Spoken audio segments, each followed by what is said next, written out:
Alhamdulillah, wassalatu wassalamu ala rasulillah wa ashabihi wa mawalah wala hawla wala quwata illa billah. Yang saya hormati Bapak Pimpinan Jakarta Islamic Center beserta staf, yang saya hormati Bapak Gubernur atau yang mewakili, yang saya hormati para alim ulama, para ustadz, ustazah, bapak-bapak, ibu-ibu hadirin. Tabligh akbar dengan tema bahasan yang diminta oleh pengurus kepada saya adalah Isra Mi'raj berdasarkan perspektif Al-Quran dan hadis. Bapak Ibu yang saya hormati, satu, apa makna Isra? Dua, apa makna Mi'raj? Menurut etimologi, menurut bahasa, Isra berarti perjalanan malam hari. Hanya mohon maaf Pak, istilah Isra yang berarti perjalanan di malam hari ini hanya boleh dipakai khususon untuk Rasulullah Sallallahu Alaihi Wasallam. Jadi tidak boleh Bapak pamannya ketemu saya malam-malam depan situ, mau kemana Pak? Isra ke depan, beli martabak. Nggak boleh Pak ya. Khususan hanya buat Rasulullah Sallallahu Alaihi Wasallam. Lalu menurut terminologi, Isra bermakna perjalanan malam hari Rasulullah Sallallahu Alaihi Wasallam dari Masjidil Haram dalam kurung Makkah ke Masjidil Aqsa dalam kurung Baitul Maqdis. Lalu Bapak Ibu yang saya hormati, mengapa Isra itu enggak ke Tanjung Priok, kok ke Baitul Maqdis? Kenapa? Tadi qari kita membacakan surah Al-Isra, surah Bani Israil ayat 1, itu jawabannya. A'udzubillahi minasyaitonirrajim, bismillahirrahmanirrahim. Subhanalladzi asra bi'abdihi lailam minal masjidil haram ilal masjidil aqsa alladzi barakna haulahu linuriyahu min ayatina innahu huwas samiul basir. Maha suci Allah yang telah memperjalankan hambanya. Jadi mohon dicatat, dalam hal ini Muhammad Rasulullah SAW pasif. Ada zat yang memperjalankan beliau, Allah Subhanahu wa Ta'ala, dari Masjidil Haram di Mekah ke Masjidil Aqsa, Baitul Maqdis. Kenapa ke Baitul Maqdis? Alladzi barakna haulahu, karena Masjidil Aqsa, Baitul Maqdis dan sekelilingnya itu suatu tempat yang penuh keberkatan dari Allah. Lalu untuk apa Nabi diisrakan? Linuriyahu min ayatina, untuk Allah memperlihatkan kepada Muhammad Rasulullah sallallahu alaihi wasallam sebahagian dari tanda tanda-tanda kebesarannya. Tanda-tanda kebesaran yang mana? Sebentar. Kita ke sini dulu. Keberkatan-keberkatan apa dari Allah yang dilimpahkan ke Masjidil Aqsa, Baitul Maqdis dan sekitarnya. Ini digambarkan dalam hadis sahih. Rasulullah SAW setiba di Masjidil Aqsa, beliau salat diikuti oleh 24 rasul pendahulunya. Kalau Bapak sholat, tengok ke belakang, makmumnya 24 orang, arwah yang telah mendahului kita. Saya yakin Bapak nggak jadi ngimamin sholat. Lari, ya kan? Lari. Begini, Bapak Ibu yang saya hormati, hadis ini super sahih. Hanya ini salah satu dari berpuluh-puluh hadis majaz. Majaz artinya kiasan. Makna yang sesungguhnya ialah bahwa Baitul Maqdis dalam kurun waktu yang amat panjang menjadi satu tempat turunnya wahyu ketiga kitab suci sebelum Al-Quran, yaitu Taurat, Zabur, dan Injil. Mohon maaf, tiga-tiganya ini sebetulnya tadi-tadinya juga kitab suci juga loh Pak. Hanya kemudian Allah menginformasikan kepada kita di surah Al-Baqarah ayat 75 sampai 79 bahwa isi dari ketiga kitab suci ini sekarang sudah nggak suci lagi. Karena sudah diobrak-abrik tangan-tangan jahil manusia yang enggak bertanggung jawab. Orang-orang Yahudi. Ahli kitab. Jadi ahli kitab adalah sekelompok manusia yang oleh Allah diberi Alkitab, wahyu. Tapi kemudian diporak-porandakan oleh mereka. Dia acak-acak enggak karu-karuan. Bapak-bapak sudah beli CD mengenai saya berdebat dengan 6 pendeta. Lagi ngetren di pasaran di Wali Songo. Iya, silakan Pak. Saya sudah 34 kali berdebat dengan pendeta. Yang terakhir ini CD-nya lagi ngetren, lagi laris sekarang. Kemarin dicetak 5.000 keping sama Dewan Dakwah. Nggak sampai jam 10 pagi habis, diborong oleh orang Kristen. Takut kalau dibeli oleh orang Islam, Pak. Iya. Saya yang senang dapat royalti terus. Iya, Pak. Saya 34 kali berdebat dengan pendeta. Begini, sebelum debat berlangsung kita bikin perjanjian dulu. Bahwa debat kita ini referensinya ialah Bible. Alkitab, perjanjian lama, perjanjian baru. Insya Allah saya lebih memahami isi Bible ketimbang pendeta.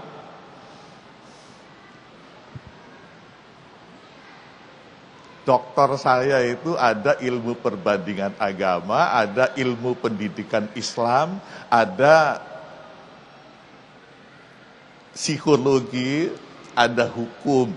Dan terakhir insya Allah seminggu lagi saya hendak ujian untuk doktor MIPA di UI, Pak. Karena dokter saya ini selama ini 3 tapi ilmu sosial semua, belum puas saya, Pak. Saya coba memori saya, umur sudah hampir 70 ternyata masih kerja, Pak. Iya, ini untuk memotivasi bapak-bapak yang masih muda-muda di bawah umur saya ini. Ayo, kejar. Iya, dalam Islam menuntut ilmu, nilainya ibadah, kedudukan hukumnya fardu, dan perintah ini berlaku seumur hidup. Orang yang lagi sakaratul maut suruh belajar ya, suruh diajarin di kupingnya, la ilaha illallah, loh itu. Bapak Ibu yang saya hormati, jadi kita bikin janji, diskusi kita, debat kita, merujuk kepada Bible. Terlalu mulia kalau untuk menggulingkan keyakinan orang Kristen kok kita pakai ayat Quran. Terlalu mulia. Cukup pakai Bible. Yang kedua, taruhannya, kalau Anda yang kalah, Anda wajib masuk Islam. Kalau saya yang kalah, saya bersedia masuk Kristen. Salaman. Ya nggak mungkin dong saya kalah. Iya. Bapak Ibu saya hormati,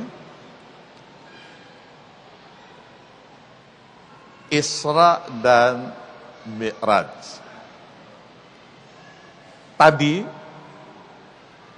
kenapa ke Baitul Maqdis kok nggak ke Semper? Baitul Maqdis itu satu tempat yang oleh Allah penuh diberi keberkatan. Satu, turunnya ketiga kitab suci sebelum Al-Quran di tempat itu. Yang kedua, Baitul Maqdis dalam kurun waktu yang amat panjang menjadi kawasan tanah air, tempat lahirnya 24 rasul pendahulunya Muhammad. Di sana mereka lahir, di sana mereka dibesarkan, dan di sana tempat dakwah mereka. 24 rasul pendahulunya Muhammad seluruhnya menyampaikan misi yang sama, yakni Islam. Hanya kemudian oleh Allah Islam barulah dinyatakan sempurna setelah di tangan Muhammad sallallahu alaihi wasallam dengan turunnya ayat Al-Qur'an yang terakhir turun, Al-yauma akmaltu lakum dinakum wa atmamtu alaikum ni'mati wa raditu lakumul islami dina. Keberadaannya sekarang ngumpet di surah Al-Maidah ayat 3. Ini ayat Al-Quran yang terakhir turun. Setelah ini nggak ada lagi wahyu kenabian. Malaikat Jibril pensiun. Ya Pak ya. Itu jawabannya mengapa Isra itu kok ke Baitul Maqdis. Digambarkan dalam hadis yang sahih tadi, Rasulullah SAW mengimami salat, makmumnya 24 rasul pendahulunya. Kenapa Rasulullah Muhammad yang diminta mengimami? Satu, dibandingkan dengan 24 rasul pendahulunya, Islam barulah dinyatakan oleh Allah sempurna setelah di tangan Muhammad. Ayatnya tadi sudah. Yang kedua, Islam yang disampaikan oleh Muhammad berlaku untuk seluruh umat manusia. Wa ma arsalnaka kaffatan linnas. Dan tiada aku mengutus engkau kecuali kepada seluruh umat manusia. Karena itu Bapak Ibu, di Quran enggak ditemukan ayat yang berbunyi wahai orang Arab. Enggak ada kan? Enggak. Yang ada apa? Wahai manusia. Manusia mana saja. Saantero jagat ini terpanggil oleh ayat itu. Atau ya ayyuhallazina amanu, wahai orang-orang yang beriman, orang mana saja, termasuk orang Semper. Berbeda dengan Bible. Hampir seluruh ayatnya di pangkalnya itu dimulai dengan wahai Bani Israel. Yang ketiga, agama Islam yang disampaikan oleh Muhammad Rasulullah SAW menggantikan risalah agama-agama yang telah ada sebelumnya. Jadi Islam yang disampaikan oleh 24 rasul pendahulunya Muhammad ini, semenjak diutusnya Muhammad dinyatakan oleh Allah tidak lagi berlaku. Huwallazi arsala rasulahu bil huda wa dinil haq liyudhhirahu 'ala dini kulli wa kafa billahi syahida. Dialah Allah yang telah mengutus Rasulnya Muhammad SAW dengan membawa dinul haq, agama yang benar, liyudhhirahu, untuk dimenangkan dia, untuk dimunculkan dia, untuk menggantikan ala kulli dini, atas semua agama-agama yang telah ada sebelumnya. Bapak Ibu yang saya hormati, itulah yang digambarkan dalam hadis sahih. Rasulullah setiba di Masjidil Aqsa, beliau salat, makmumnya 24 rasul pendahulunya. Sekarang Mi'raj. Mi'raj menurut bahasa, menurut etimologi, berarti naik, tapi juga bisa berarti tangga. Nah sekarang menurut terminologi, Mi'raj adalah perjalanan Rasulullah Sallallahu Alaihi Wasallam dari Masjidil Aqsa ke lapis langit ketujuh, kemudian ke Baitul Ma'mur, kemudian ke Mustawa, kemudian ke Sidratil Muntaha.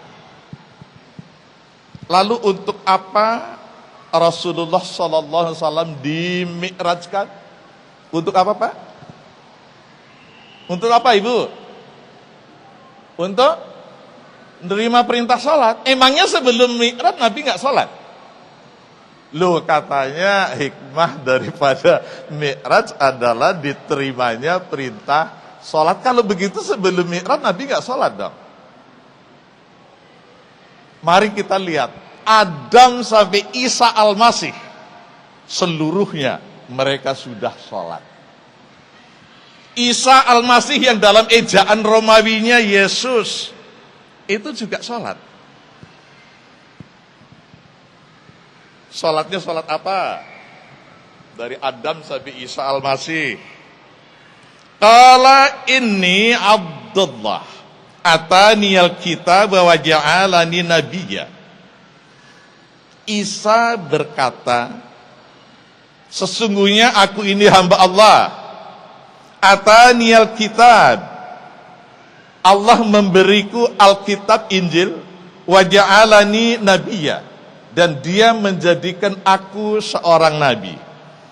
Wa ja'alani mubarakan, dan dia menjadikan aku orang yang diberkati, ainama kuntu, wa awsani bis salati waz zakati ma dumtu hayya, dan dia mewajibkan kepadaku salat, bayar zakat seumur hidupku.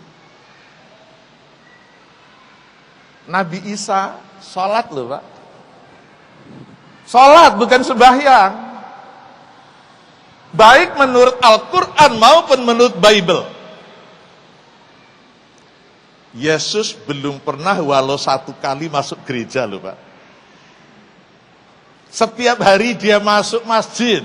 Sebelum masuk masjid dia berwudu lebih dulu di suatu padasan. Wudunya persis sama dengan kita. Mencuci tangan, lalu mencuci muka, lalu mencuci tangan sampai siku, kemudian mengusap kepala, lalu mencuci kedua kaki.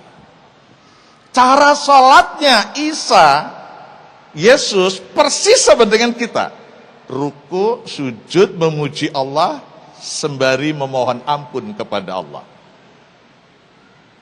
Ini semua terdapat dalam perjanjian lama dan perjanjian baru. Jadi nggak kayak orang Katolik yang ngaku umatnya Yesus, sholatnya begini. Kalau orang Protestan, merem. Saya pernah makan bersama dengan orang Protestan di satu meja. Dia mau makan, merem kan. Saya tarik ayamnya dari depan dia. Begitu dia buka mata, mana ayam gua? Lu salah. Sembahyang merem. Nah iya. Bapak Ibu yang saya hormati, sayangnya ayat-ayat seperti ini oleh gereja dilakban. Jadi gereja bikin aturan, pamali, kualat, dosa besar kalau orang Kristen berani baca-baca Alkitabnya tanpa dipandu oleh ahlinya, penginjil. Ketakutan umatnya. Jadi kalau Bapak saksikan hari Minggu begini, orang-orang Kristen bawa Bible naik taksi mau ke gereja, Itu hanya boleh nenteng doang, Pak. Nggak boleh dia buka, dia baca. Ada ayat-ayat tertentu yang nggak boleh dibaca, pamali, kualat, dosa besar.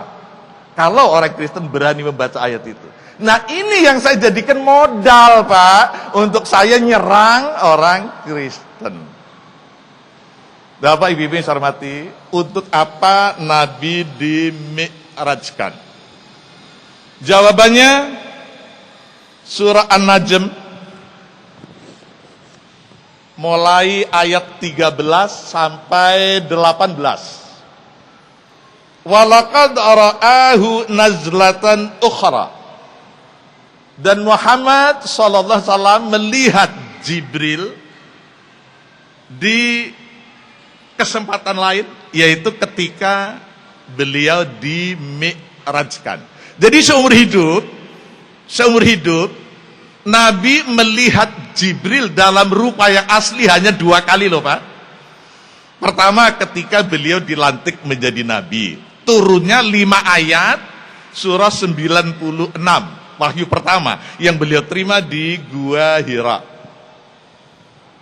Muhammad ketakutan bukan kepalang, karena dia melihat suatu makhluk yang seumur hidup baru kali itu dia lihat. Lari ketakutan, pulang ke rumah meminta agar istrinya Khadijah menyelimutinya. Zamiluni, selimuti aku. Kemudian oleh Allah Muhammad diberi julukan Al-Muzammil, orang yang minta diselimuti. Selebihnya Muhammad bertemu Jibril dalam satu rupa manusia, laki-laki ganteng. 2, terkadang Nabi mendengar seperti ada suara lebah di gendang telinga. Puku gitu ya. Yang 3, atau seperti dentang lonceng yang begitu keras memekakkan telinga.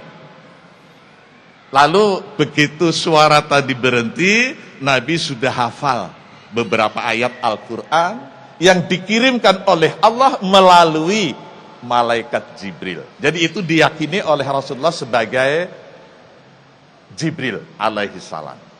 Bapak Ibu yang saya hormati, ayat berikutnya, Inda Sidratal Muntaha. Dia melihat Jibril dalam rupa yang asli di Sidratil Muntaha. Indaha Jannatul Ma'wa. Di sana ada surga tempat tinggal. Idh yakhsha sidrata yakhsha. Idh yakhsha sidrata ma yakhsha. Kala itu Sidratil Muntaha tengah diliputi oleh sesuatu yang meliputinya. Ma zaghal basaru wa ma tagha. Dan tidak berpaling pandangan Muhammad, juga tidak melampauinya. Laqad ra'a min ayati rabbihil kubra. Ini jawabannya untuk apa Nabi dimi'rajkan. Ayat 18-nya Bapak Ibu. Laqad ra'a min ayati rabbihil kubra. Untuk Allah memperlihatkan sebahagian lagi tanda-tanda kebesarannya. Jadi sebagian diperlihatkan pada saat Nabi Isra, sebagian lagi diperlihatkan pada saat Nabi Mi'raj. Tanda-tanda kebesaran yang mana? Sebentar. Sebentar.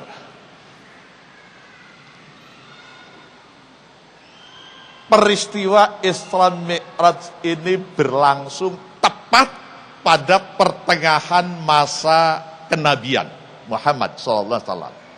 Jadi 11,5 tahun ke sini. Dan tahun ini dikenal oleh para sejarawan sebagai tahun duka cita.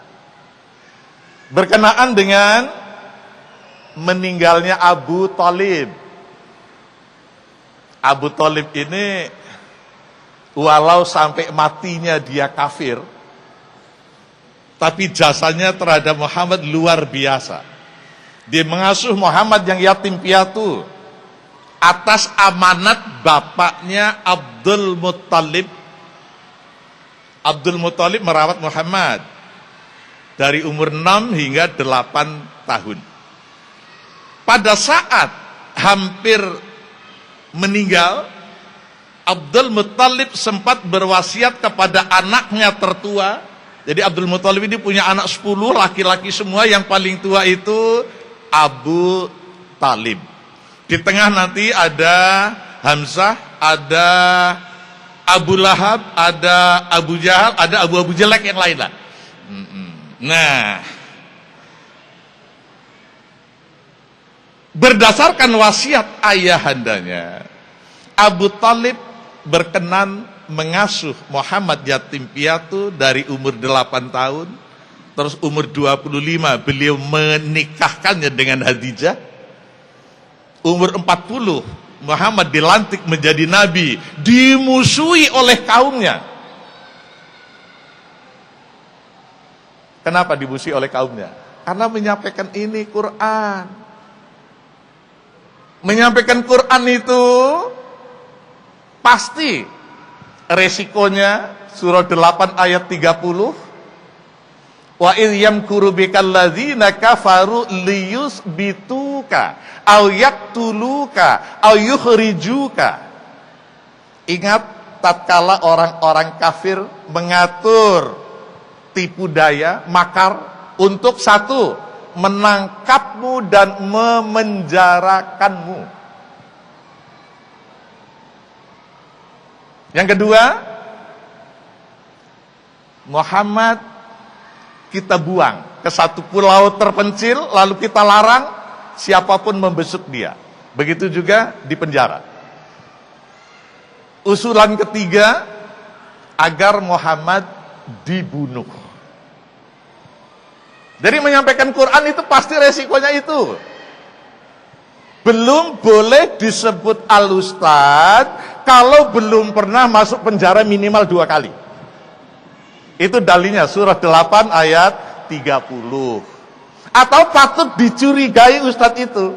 Jangan-jangan ustadz itu nggak berani menyampaikan isi Al-Quran apa adanya. Ya, saya pikir bapak-bapak JIC ini berani sekali ngundang saya yang residivis. Saya sudah 4 kali Pak masuk. Iya. Bapak Ibu yang saya hormati, jadi Nabi dimi'rajkan untuk apa?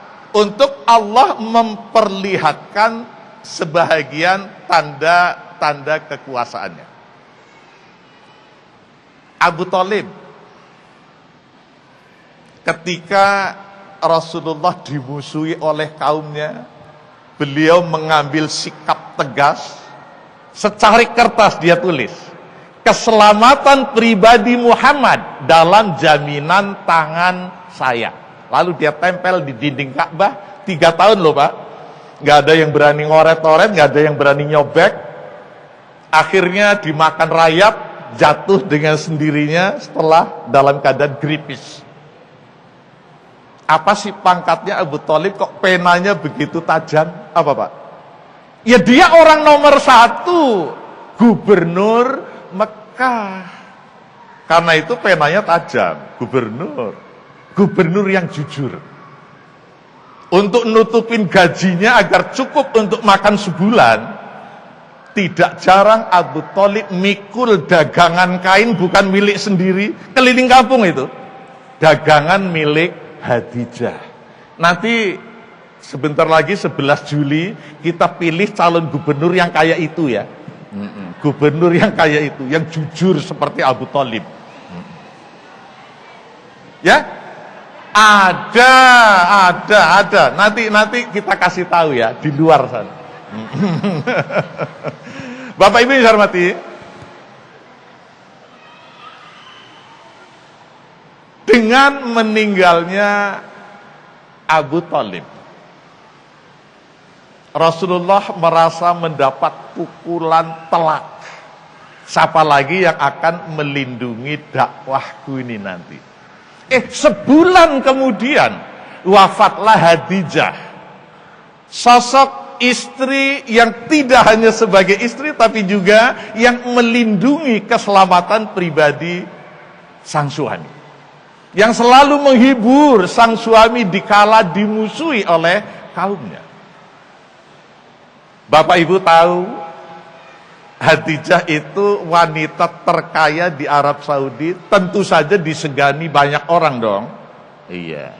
Dengan wafatnya Khadijah, lebih terpukul lagi Muhammad Rasulullah SAW. Terpikir oleh beliau, mohon maaf Bapak, ini lutut saya ini asam urat, lagi dapat rahmat, asam uratnya kenceng ini.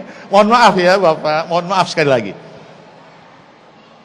Terpikir oleh Muhammad, apakah aku harus minta pensiun dini? Iya. Apakah aku harus minta pensiun dini? Gak usah nunggu umur 56. Coba kalau saya teruskan dakwah saya, resikonya nyawa. Udah pasti itu. Tapi kalau saya minta pensiun dini, apa Allah setuju? Itu yang ada di benak Muhammad Rasulullah SAW. Nah, untuk menghibur Nabi yang sedang dalam duka cita seperti ini, Allah berkenan mengisra mi'rajkan Rasulullah SAW, dihibur dengan Allah memperlihatkan tanda-tanda kekuasaannya. Tanda kekuasaan yang pertama, surah Al-Maidah ayat 67. Al-Maidah 67, oleh-oleh Nabi Mi'raj.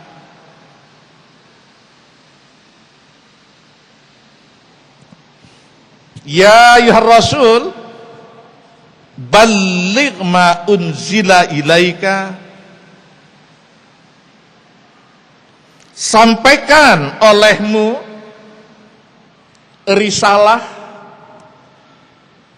Islam ini, dan jikalau engkau tidak menyampaikannya, awas, berarti engkau mengkhianati amanat.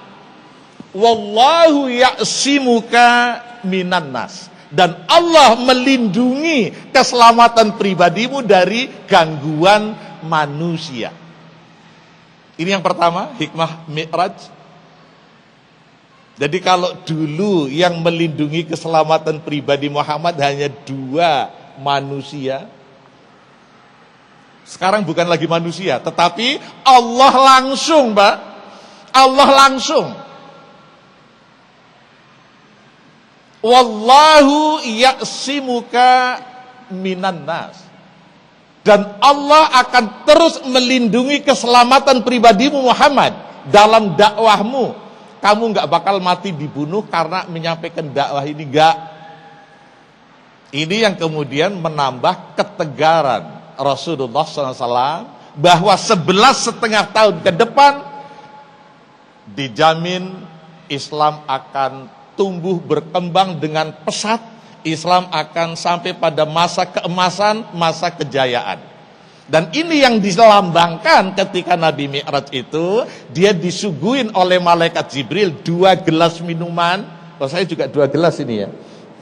Untuk saya semua ini, Pak. Yang satu berisi susu, yang satu berisi khamar. Nabi memilih yang susu. Kamu betul Muhammad.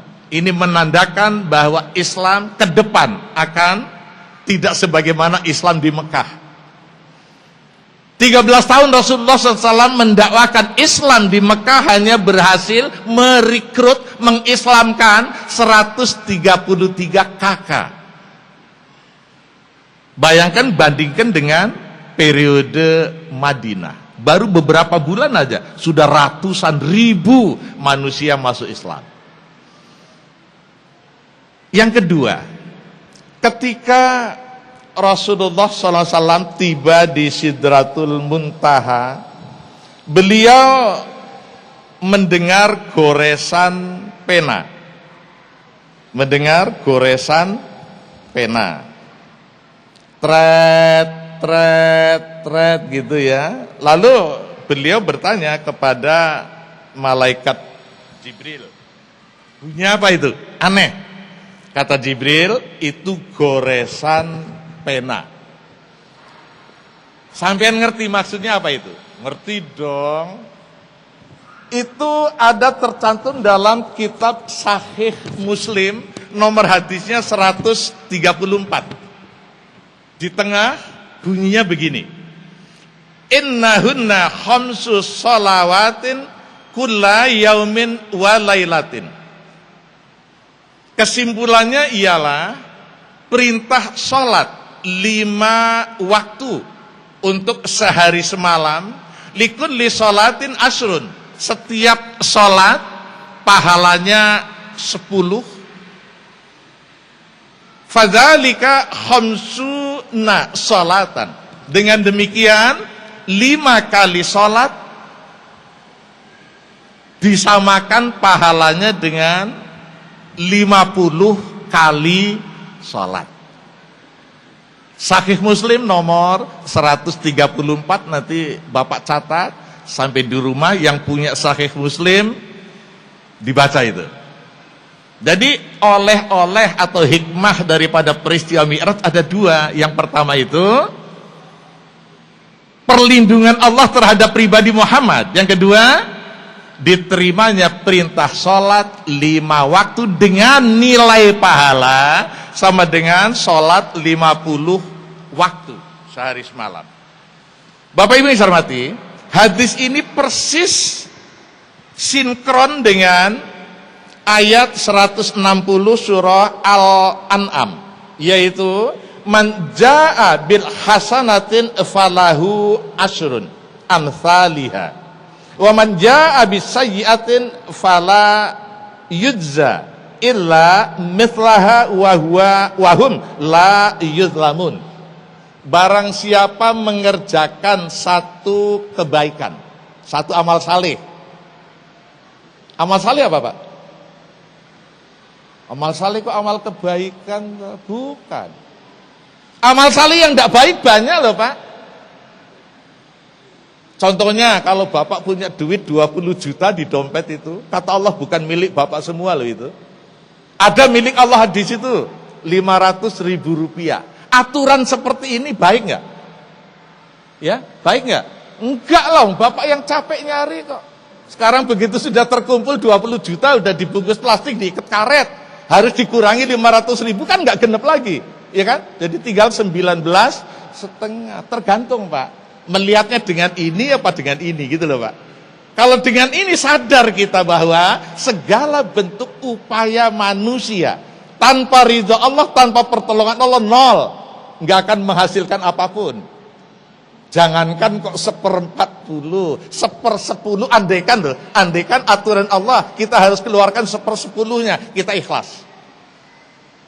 Kemudian apa contoh lain? Kalau saya keluar angin di belakang sini, pes, kenapa yang harus saya cuci muka saya, kepala saya, tangan saya, kaki saya? Masuk akal nggak Pak itu? Enggak toh? Enggak masuk akal. Yang masuk akal di mana? Pas terus saya masuk kamar mandi, cuci tempat keluarnya angin, itu loh masuk akal itu. Terus takbiratul ihram, Allahu Akbar, malah salah. Kalau gitu apa amal saleh? Amal yang dikerjakan sesuai aturan Allah dan contoh Rasul. Contoh sholat. Sholat itu dan semua ibadah itu diterima oleh Allah, syaratnya 1, ikhlas. 2, teknis operasional ibadah dilaksanakan sesuai aturan Allah dan contoh Rasul. 3, ibadahnya membuahkan. Dah, 3 syarat, tapi 3 syarat ini harus ketiga-tiganya tercombine. Manakala lepas salah satunya, menjadikan ibadah tidak lagi bernilai ibadah. Bapak Ibu yang saya hormati, salat itu harus ikhlas. Ikhlas itu artinya dipaksa. Yang kedua, syarat-syarat sahnya sholat yang kedua harus khusyuk. Khusyuk artinya melayang-layang. Yang ketiga, sholat itu harus banyak berbicara. Ayo, sholat masuk Allahu Akbar. Enggak, toh. Harus banyak bicara. Alhamdulillahirabbil alamin. Itu bicara bukan? Iya. Terus telepon berdering, kering, diangkat enggak? Diangkat enggak? Kenapa enggak? Kalau ibu enggak mau diganggu, tadi sebelum sholat dicabut dulu dan kabelnya. Dengan ibu, bapak tidak melepas kabel berarti bapak siap diganggu. Bapak itu ngebel penting lalu di sana enggak diangkat-angkat, dongkol enggak? Dongkol. Apa hukumnya bikin dongkol orang lain dalam Islam? Ayo. Lah iya, kenapa enggak diangkat? Yang keempat, harus banyak bergerak-gerak. Loh ya? Oke, dari atas dulu, ikhlas. Ikhlas artinya dipaksa. Khusyuk artinya melayang-layang. Bapak yang nggak setuju ngacung. Yang nggak setuju ngacung. Ikhlas artinya dipaksa. Contoh, bapak bermobil, ketemu perempatan traffic light menyala merah. Bapak berhenti, mobil bapak dikerubutin. Banyak orang, ada yang gendong bayi, tangan kanan begini. Ada yang bawa ecek-ecek, tangan kanan begini. Ada yang bawa gitar. Dan yang keempat, orang yang bawa besi bekel, tangan kiri besi bekel, Pak. 40 cm, diameter 16 mili. Tangan kiri, tangan kanan begini. Sementara duit recehan di dashboard mobil bapak udah habis, yang ada tinggal 50 ribuan sama 20 ribuan. Yang mana yang bapak kasih? Yang mana, Pak? Yang pegang besi bekel dong. Ancamannya kalau bapak nggak kasih dia, mobil bapak dari hidung sampai ekor ceret, betulnya nggak cukup 3 juta. Ayo. Udah mending kasihlah 50 ribu, aman. Ya kan gitu, Pak ya? Dipaksa nggak bapak ngasih 50 ribu? Dipaksa nggak? Dipaksa. Siapa yang maksa? Yang tadi pegang besi bekel toh. Nah, besok paginya habis subuh bapak olahraga, lari pagi. Ketemu anak kecil jualan koran. Om, koran om. Ada Republikana? Ada om, 4.000. Bapak cabut duit 20 ribuan. Nah, kamu masih sekolah toh, dilihat oleh bapak, dia pakai seragam pramuka SD tapi kaki ayam. Masih sekolah toh, nak. Masuk siang om. Pagi ini bantu-bantu mama dulu nyari duit lah. Tersentuh kolbu bapak, sudah kembaliannya ambil, nak, yang 16 ribu. Dipaksa nggak, Pak? Dipaksa nggak? Dipaksa dong. Dipaksa dong. Siapa yang memaksa? Hati nurani, kolbu bapak. Jadi ikhlas artinya dipaksa oleh hati nurani. Bapak ibu biar bangun jam 3 malam, kalau nggak dipaksa oleh kolbu anda, nggak tahajud, nggak masuk kamar mandi, uwes-uwes tarik selimut lagi, tidur lagi. Ayo. Jadi ikhlas artinya dipaksa. Siapa yang maksa? Hati nurani. Sekarang yang kedua, khusyuk artinya melayang-layang. Bapak ibu yang nggak setuju ngacung, nggak ada yang ngacung berarti setuju semua ya. Melayang-layang itu khusyuk. Begini, seorang ibu jam 9 pagi jemur kerupuk di atas sana. 12:30 ibu tadi sholat zuhur, baru dapat 1 rakaat, mendadak hujan lebat. Kemana pikiran ibu tadi melayang? Ke kerupuk, sudah pasti itu. Lalu apa yang harus dilakukan oleh ibu tadi ketika pikirannya, konsentrasinya tengah melayang ke kerupuk? Ibu tadi harus menasehati pikirannya, wahai pikiran, kamu sholat itu sedang dilihat oleh Allah loh. Kok cengengesan? Wong cuma kerupuk aja kok dipikirin. Sudah, nanti aja lah. Gampang itu. Lalu dia harus berupaya maksimal untuk melayangkan kembali konsentrasi pikirannya yang tengah melayang ke kerupuk, layangkan kembali ke Allah. Yakin bahwa dia sholat itu sedang dilihat oleh Allah. Rakaat kedua, ingat kunci. Kunci yang dari pagi dicariin nggak ketemu-ketemu, sekarang berbayang dengan jelas. Oh, ada di kantong baju yang semalam dipakai kondangan. Udah nggak salah lagi di situ, Kak. Ketika pikiran melayang ke kunci, apa yang harus ibu tadi lakukan? Dia harus menasihati pikirannya. Wahai pikiran, sudah, cuma kunci kok. Anda itu sedang dilihat oleh Allah, Anda sholat itu. Nggak pantas, cuma kunci aja kok dipikirin. Lalu ibu tadi harus berupaya maksimal, melayangkan kembali konsentrasi pikirannya tengah melayang ke kunci, kembali ke Allah. Jadi khusyuk artinya melayang-layang. Udah setuju Pak ya? Setuju. Salat harus banyak bergerak-gerak. Bapak, ketika Bapak di Masjidil Haram, perhatikan itu orang-orang India, iya Pak.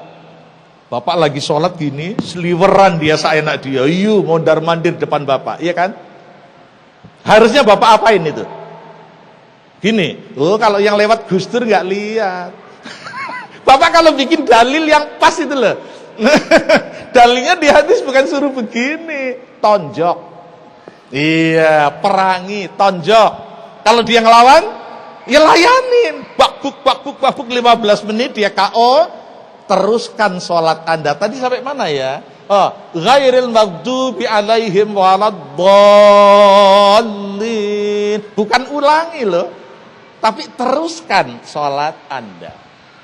Bapak sedang sholat, 3 cm lagi binatang berbisa, kelabang, mendekat ke jempol kaki Bapak. Kurang 3 cm lagi. Apa yang Bapak lakukan? Ayo, apa yang Bapak lakukan? Mundur, ya ikut nih, ikut. Kesini ngikut dia. Terus kata Nabi, kalau Anda sedang sholat, melintas di dekat Anda binatang berbisa, ular, kalajengking, kelabang, bunuh dia, kemudian teruskan sholat Anda. Bapak Ibu yang saya hormati, juga para pencinta radio Jakarta Islamic Center JIC dimanapun Anda berada, membunuh kelabang. Gimana Pak membunuh kelabang? Bapak pegang gini nggak berani kan? Binatang berbisa itu. Bapak harus cari sapu. Bapak sholatnya di loteng di lantai 2, turun dulu. Sapu itu biasanya di dapur kan? Ambil dulu sapu, terus kemana tadi kelabang? Lah iya kan, mau digebuk kok hilang. Ketemu tuh, gebukin dulu, baru Anda teruskan, bukan ulangin, teruskan sholat Anda. Jadi sholat itu gampang kok. Ikutin aturan Allah dan contoh Rasul, maka sholat Anda sah, sempurna. Jangan kayak sholatnya itu loh, saya dengar orang Pontianak, Cina Pontianak. Begitu ada pergantian wali kota yang baru, dia gelisah. Bagaimana saya bisa mendekati Pak Wali yang baru ini, supaya proyek lancar. SD Inpres, Pasar Inpres, gorong-gorong semualah, SPK lancar lah, jembatan ya. Modalnya kan harus kenal dulu. Iya, saya dulu baru-baru kenal sama Pak Paimun, galak amat ini orang gitu loh. Lama-lama nggak galak itu. Iya. Nanti mohon disampaikan ke Pak Wahyudin. Coba Mbok sekali-sekali saya dijawil gitu loh. Saya itu pakar ilmu pendidikan Islam. Beliau kan iya, yang berkuasa di bidang pendidikan di JIC ya Pak ya. Iya. Bapak jual saya ke dia. Bapak Ibu yang saya hormati, si Cina ini survei ke biliar nggak ketemu Pak Wali yang baru, ke diskotik nggak ketemu, kemana ya mainnya ini? Selidik punya selidik, rupanya Pak Wali yang baru ini hobinya ke masjid. Dasar Cina ya, nggak mau putus asa juga dia. Dia tanya kepada teman akrabnya yang Muslim, apa yang dilakukan oleh orang-orang Islam di dalam masjid. Sembahyang dong. Bagaimana sembahyangnya orang Islam? Gampang. Dengerin gue ya. Kamu perhatikan kiri kananmu, apa yang mereka lakukan, kamu ikutin. Terus nanti berdoanya bagaimana? Enggak usah dipikirin. Yang berdoa cuma satu orang, Bapak Ono yang paling depan. Oh gitu. Kalau gitu beres. Proyek lancar nih, bakalan lancar. Hari Jumat jam 9 pagi, justru orang ini yang pertama-tama datang di masjid. Ya jam 9 Pak ya. Jam 9 pagi udah datang dia hendak sholat Jumat. Dia pakai kain sarung baru, masih ada capnya di sini, atlas gitu ya. Sajadah baru dikalungkan gitu. Jam 11 anak-anak kecil berdatangan ke masjid. Lihat Cina ini di depan pintu berdiri diam sendirian. Anak-anak bermusyawarah dengan teman-temannya itu. Nanti kita cari soft pas di belakang orang ini. Untuk apa? Ya ini jangan-jangan belum disunat ini, ya kan? Kapan dia masuk Islam kok tahu-tahu hari ini hendak sholat bareng kita? Oke, 11:30 Pak Wali datang, masuk dia buru-buru ikutin, berusaha untuk menepati soft di belakang Pak Wali. Dia nggak peduli orang sudah duduk rapi begini, dilangkain itu pundaknya. Yang penting gua harus duduk pas di belakang Pak Wali. Dia ingat pesan kawannya tadi, udah lakukan apa yang dilakukan oleh kiri kananmu, beres. Qad qamatis sholatu, qad qamatis shalah. Pada berdiri, berdiri, ikut berdiri. Allahu Akbar, ngapain? Oh sedekah, gampang. Proyek bakalan lancar. Habis berdiri, ruku. Terus tiarap, sujud. Nah ketika sujud itulah tangan-tangan mungil yang bikin saf di belakang si Cina tadi memasukkan tangan-tangan mungil ke dalam kain sarung si Cina. Udah dipotong kah belum gitu ya. Lah si Cina ini ingat pesan temannya, kamu ikuti apa yang mereka lakukan. Dia pun memasukkan tangannya ke kain sarung Pak Wali. Pak Wali pikir ini orang kurang ajar banget, di dalam masjid kok begini, apalagi nanti di luar gitu. Lah iya nggak jadi dapat proyek gitu. Iya gagal total Pak. Iya Pak Paimun. Gagal total itu. Bapak Ibu yang saya hormati, lanjut.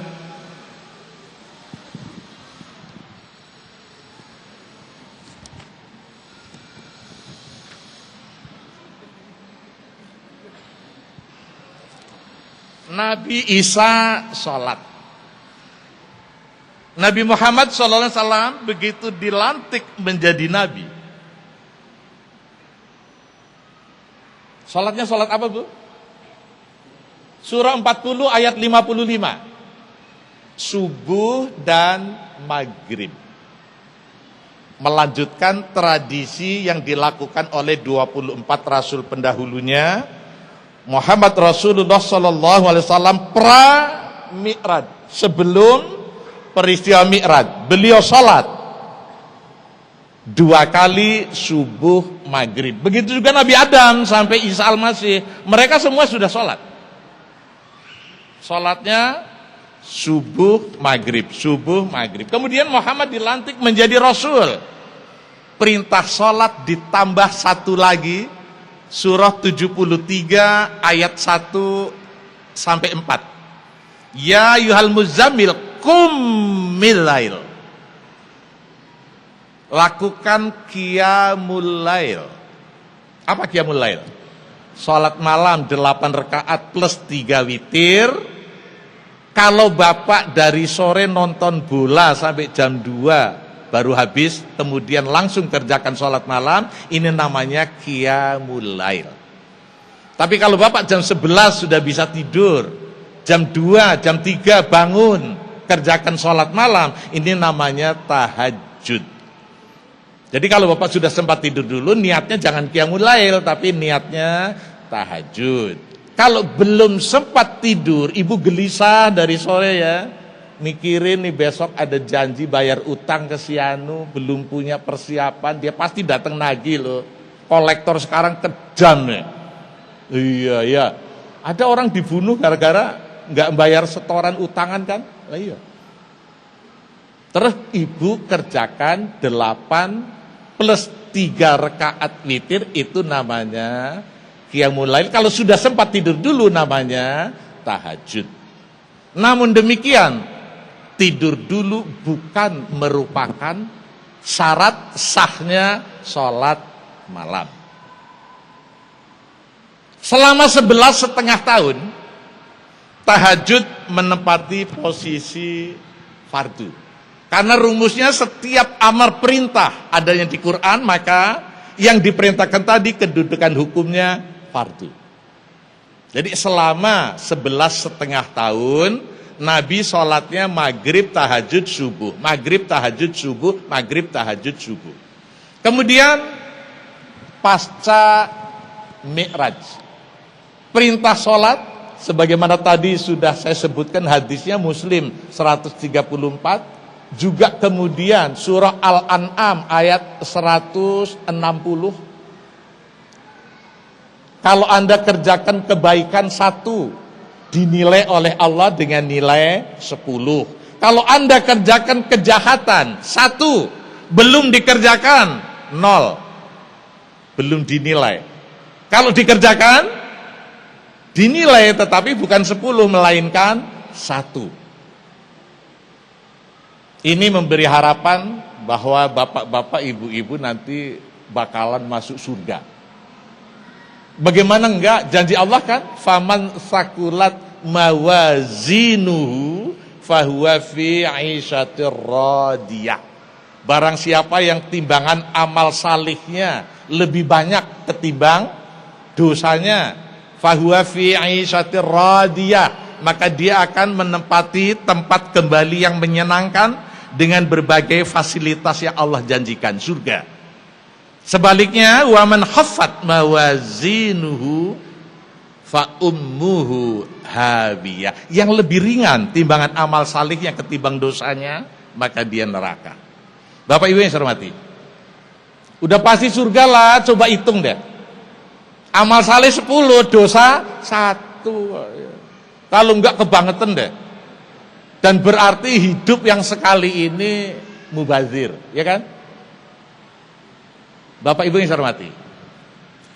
Kemudian terjadi peristiwa Mi'raj, perintah sholat ditambah.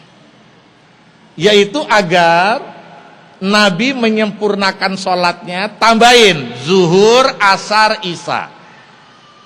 Jadi yang semula 3 kali tambah 3 menjadi 6 kali. Bapak-bapak, ibu-ibu sholatnya 6 kali sehari semalam apa 5? Lu kok 5? 6 dong. Loh, kenapa? Syarat yang ditetapkan oleh Allah untuk orang beroleh surga apa? 3. 1, surah Al-Baqarah ayat 25. Wa basyiril ladzina amanu wa amilus salih, dan barang siapa beriman tapi imannya dia jaga untuk tidak terkotori oleh debu syirik. Syaratnya itu. Jangan iman bapak-bapak, ibu-ibu terkontaminasi oleh debu syirik. Yang kedua, beramal salih. Amal salih ialah amal yang dikerjakan sesuai aturan Allah dan contoh Rasul. 2 syarat. Orang ini akan beroleh surga. Syarat yang ketiga, rajin tahajud. Surah 17 ayat 79. Wa minal laili fatahajjad bihi nafilatan lak. Asa ayyab asaka rabbuka maqaman mahmuda. Di sebahagian malam tahajudlah Anda sebagai amalan sunnah. Nafilah sama dengan sunnah, sama dengan mandub, sama dengan tatawu. Mudah-mudahan dengan itu Allah mengangkatmu ke maqam mahmuda. Maqam mahmuda ialah tempat yang tertinggi, yang oleh hadis dijelaskan bahwa ini yang dimaksud oleh Allah ialah surga. Jadi cuma 3 Pak yang ditetapkan oleh Allah agar bapak-bapak, ibu-ibu nanti beroleh kapling surga. 1, beriman. Tapi iman kita harus kita jaga agar betul-betul bersih dari noda syirik. Yang kedua, beramal salih. Yang ketiga, rajin tahajud. 3 syarat ini bapak-bapak, ibu-ibu, ringan apa berat? Ringan apa berat bapak-bapak, ibu-ibu? Kok berat itu loh? Kalau 30 syarat yang ditetapkan oleh Allah, ibu bilang berat, oke deh, 30. Ini cuma 3 kok. Beriman, imannya bersih dari syirik, beramal saleh, kemudian rajin tahajud. Ringan kan? Ringan, cuma 3 lah. Bapak Ibu yang saya hormati, semoga yang sedikit ini ada manfaatnya, bisa dibawa pulang, sekedar oleh-oleh dari menghadiri tabligh akbar dalam rangka membahas Isra dan Mi'raj berdasarkan perspektif Al-Quran dan hadis. Sebetulnya cerita ini masih panjang banget. Hari ini baru sempat kita bahas 1/4-nya. Nanti yang 3/4-nya insya Allah setiap hari Ahad ketiga kan saya dipatok di sini Pak. Nah kita sambung itu ya. Nanti Bapak Ibu ingetin saya. Katanya ngelanjutin yang Isra Mi'raj itu. Memang harus 1/4. Masih 3/4-nya lagi insya Allah nanti 2 pertemuan setiap Ahad ketiga kita sambung lagi. Semoga ke depan Allah tambahkan rahmat, taufik, hidayah dan inayahnya serta kekuatan lahir dan batin untuk kita mampu melihat yang hak itu hak, yang batil itu batil. Hanya dengan cara itu insya Allah pada akhirnya kelak Bapak Ibu-Ibu akan mampu mewujudkan cita-cita Bapak Ibu semua menjadi manusia-manusia yang husnul khatimah, yang pada akhirnya kelak Bapak Ibu kembali menghadap Allah, disambut oleh Allah dengan irji'i ila rabbiki radiyatan mardiyah fadkhuli fi ibadi fadkhulil jannah. Allahumma ighfir lil muslimina wal muslimat wal mu'minina wal mu'minat al ahya'i minhum wal amwat innaka sami'un qaribun mujibud da'wat. Rabbana la tuzigh qulubana ba'da idh hadaitana wa hab lana min ladunka rahmatan innaka antal wahhab. Rabbana dzalamna anfusana wa illam taghfir lana wa tarhamna lanakunanna minal khasirin. Rabbana ighfir lana wa li ikhwanina alladzina sabaquna bil iman wa la taj'al fi qulubina ghillan lil ladzina amanu rabbana innaka ra'ufur rahim. Rabbana atina fid dunya hasanah wa fil akhirati hasanatan wa qina adzabannar walhamdulillahi rabbil alamin.